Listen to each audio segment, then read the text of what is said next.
Olá, advogada! Olá, advogado! Meu nome é Nubia Domingues, esse é o English for Lawyers, sejam muito bem-vindos. Nesse canal, nós vamos estudar o inglês com um foco voltado para as carreiras jurídicas. Eu vou também trazer alguns temas voltados para o Common Law, que é o sistema jurídico adotado pelos países de língua inglesa. Hoje, nós vamos tratar do sistema norte-americano. Nós vamos conhecer qual é o procedimento que deve ser seguido por alguém que quer se tornar advogado nos Estados Unidos. Então, fique aqui comigo nesse vídeo que nós vamos descobrir quais são as diferenças do procedimento lá nos Estados Unidos, aqui no Brasil, quanto tempo que eles ficam na faculdade, se lá tem ou não tem prova de ordem, quais são as formalidades envolvidas antes que alguém possa se tornar oficialmente um advogado. Então, vamos lá. Uma primeira diferença que eu tenho que explicar para vocês é que nos Estados Unidos, diferentemente do que acontece aqui no Brasil, o curso de Direito, ele não é uma graduação. O curso de Direito lá, na verdade, ele seria uma pós-graduação. Por quê? Porque primeiro a pessoa tem que fazer um outro bacharelado de um outro assunto e somente após é que a pessoa faz o curso de Direito, como se ela estivesse fazendo uma pós-graduação mesmo. Então, dessa forma, o primeiro passo para alguém que queira se tornar um advogado nos Estados Unidos vai ser fazer um undergraduate degree. Undergraduate degree seria graduação, corresponde ao nosso bacharelado aqui no Brasil. Normalmente, lá nos Estados Unidos, a graduação deles dura cerca de 4 anos. E para quem quer fazer direito depois, pode escolher qualquer major. Major é aquela disciplina na qual o aluno está se especializando durante a sua graduação. Então, a ideia é essa. Durante a graduação, você pode escolher qualquer assunto, poderia mesmo ser matemática, física, assuntos relacionados à área de exatas, ou qualquer outra área que a gente entenda que não está relacionada com a área de direito, e mesmo assim, depois, você pode prosseguir para a faculdade de Direito. Você talvez só tenha uma vantagem competitiva na hora de se candidatar para a escola de Direito se você escolher um curso que tenha uma certa afinidade com a área jurídica. Ao final da graduação, é obtido o GPA. O GPA significa Grade Point Average.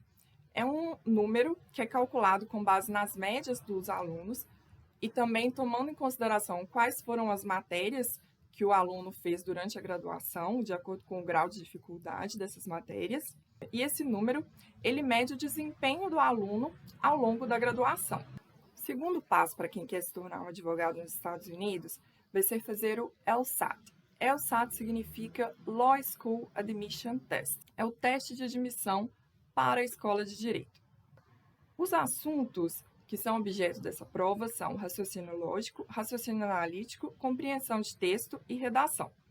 Para poder falar que alguém prestou uma prova, seja o LSAT ou qualquer outro tipo de prova, o verbo que normalmente é utilizado no inglês é o verbo to sit.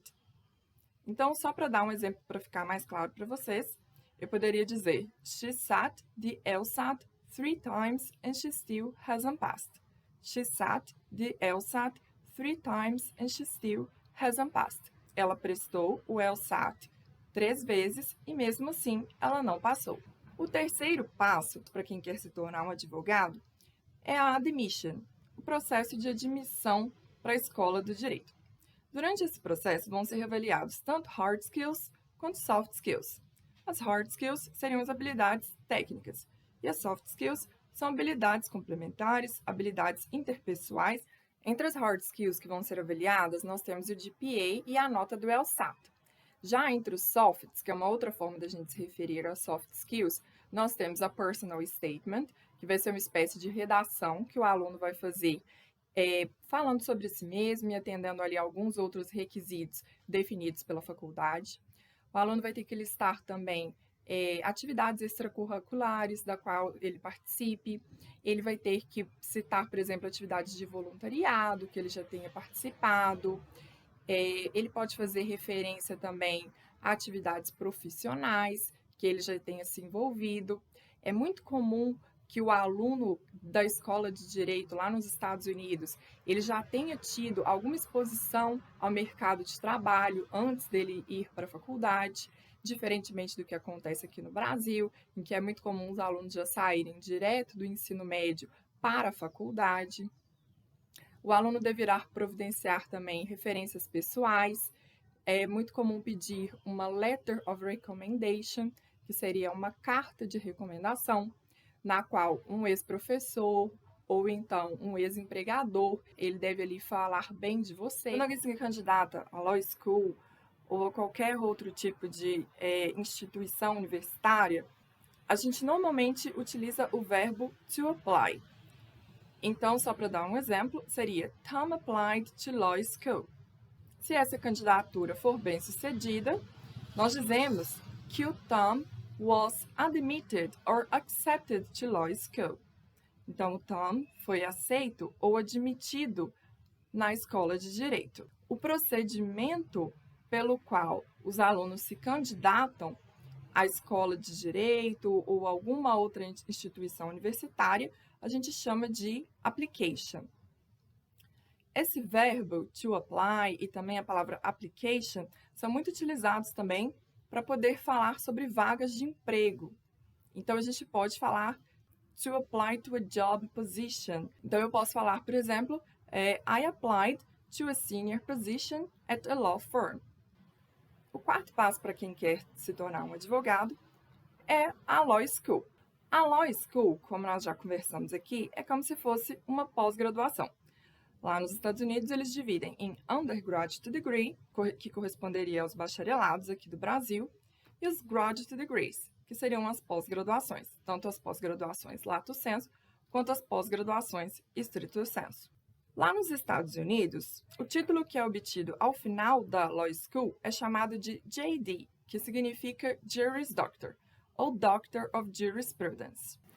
Normalmente, a escola de direito dura 3 anos em período integral, mas alguns alunos podem também fazer somente meio horário, e aí pode ser que se estenda por 4 ou 5 anos o curso. Durante a faculdade de Direito, é muito comum que os alunos façam estágios durante as férias de verão. Esses estágios são chamados de Summer Internships, e os alunos são chamados nos escritórios de Summer Associates. A taxa que se paga para as faculdades é chamada de tuition, e normalmente as taxas para as escolas de direito são bastante altas, sejam nas faculdades públicas, sejam nas faculdades privadas. Lembrando que lá nos Estados Unidos, as faculdades públicas também são pagas. Por isso, alguns alunos que não conseguem bolsas, que são chamadas em inglês de scholarships, eles acabam recorrendo aos empréstimos estudantis, chamados em inglês de student loans. E é muito comum que alguns alunos terminem a escola de direito com dívidas aí que superam os $100 mil. Um outro passo opcional que alguns alunos que queiram se especializar numa área específica do direito podem tomar seria realizar um LLM, que significa Legal Magister, ou Master of Laws em inglês. O quinto passo para poder se tornar um advogado nos Estados Unidos é realizar o Bar Exam. O Bar Exam corresponde ao nosso exame de ordem aqui no Brasil. Normalmente é uma prova que dura 2 dias. A OAB, lá nos Estados Unidos, corresponderia à American Bar Association. Da mesma forma que a gente tem as seccionais nos estados, lá também existe os State Bars. E cada um desses State Bars tem bastante liberdade para poder definir os critérios das provas em cada um desses estados. Então, o bar de cada um desses estados é que vai realmente definir como que vai se dar a prova naquele estado. Mas, normalmente, o que acontece na maior parte dos estados é que no primeiro dia ocorre um Multi-State Bar Exam, que vai haver assuntos de interesses interestaduais, principalmente assuntos federais, e um segundo dia em que vai haver uma prova que é normalmente confeccionada no âmbito local e que vai tratar de assuntos mais de interesse daquele estado. Existe também, nos Estados Unidos, um exame de ordem unificado, que é o Uniform Bar Examination, mas os estados não são obrigados a aderir a ele. E mesmo os estados que aderem ao Uniform Bar Examination, eles ainda podem adotar alguns testes complementares a este Exame. Normalmente, quando o advogado presta o exame de ordem lá nos Estados Unidos, ele vai prestar o exame para um estado específico. Se ele quiser atuar num outro estado, aí vai ser necessário que ele preste o exame para esse outro estado também. Mas existem também alguns acordos de reciprocidade entre alguns estados dos Estados Unidos, que são chamados de Reciprocal Agreements. Se dois estados tiverem esse acordo de reciprocidade, aí o advogado fica dispensado de realizar novo exame. Aqui no Brasil, o exame de ordem ele tem caráter nacional. Então, uma vez que a gente presta o exame unificado da OAB, nós estamos habilitados para poder advogar em qualquer lugar do exame nacional. Embora quando a gente se inscreve numa seccional específica. E somente se a gente vier a exercer a advocacia de forma habitual em outro estado, é que a gente deve se inscrever também nesse outro estado. Normalmente, a OAB considera exercício habitual da advocacia em outro estado quando o advogado tem mais do que 5 processos em um mesmo ano em outro estado. O sexto passo para poder se tornar um advogado nos Estados Unidos é passar pelo Character and Fitness Evaluation Process, que seria então um processo de avaliação do caráter e aptidão do advogado. Mais uma vez, os critérios para esse procedimento vão ser definidos também no âmbito estadual.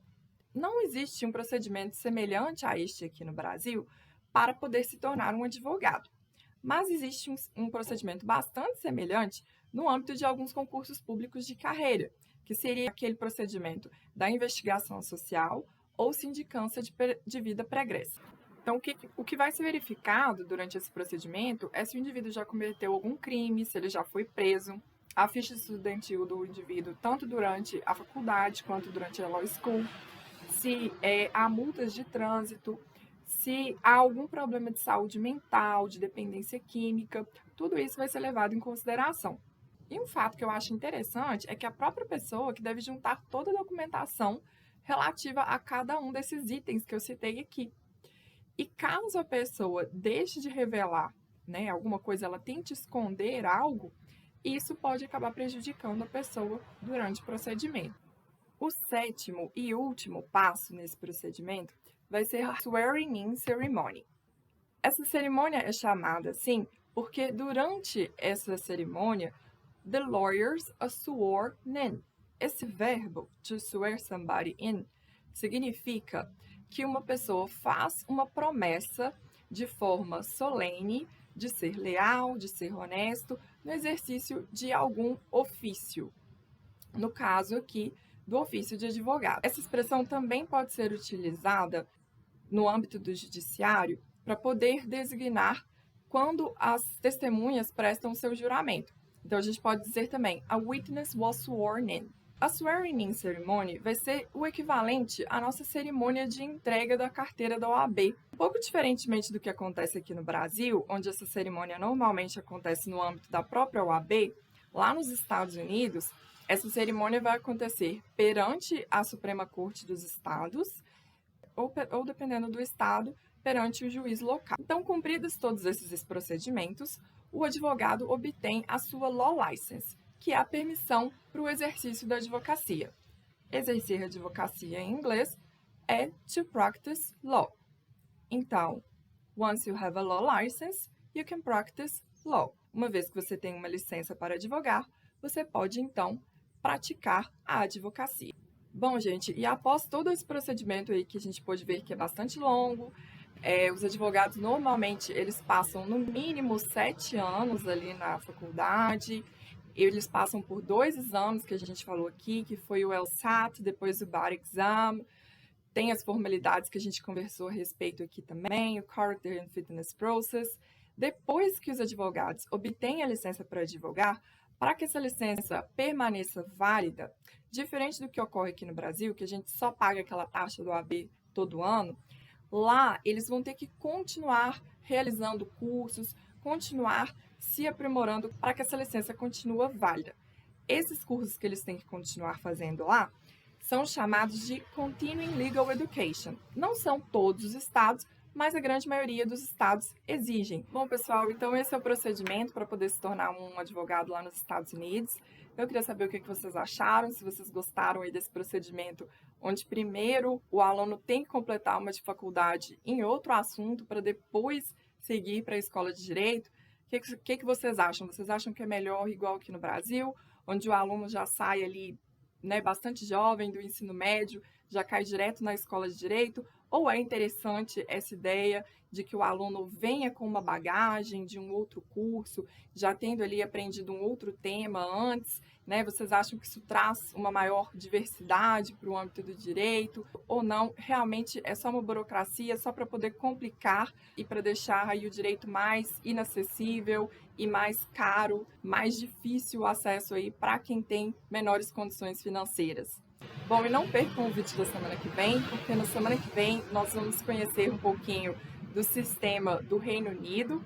Nós vamos ver como que funciona para poder ser um advogado por lá. E se você achou interessante esse vídeo, deixe o seu incentivo, dê o seu like, inscreva-se nesse canal e comente também aqui embaixo quais são os assuntos que você gostaria de ver por aqui. E é isso, gente. See you next week. Bye, bye.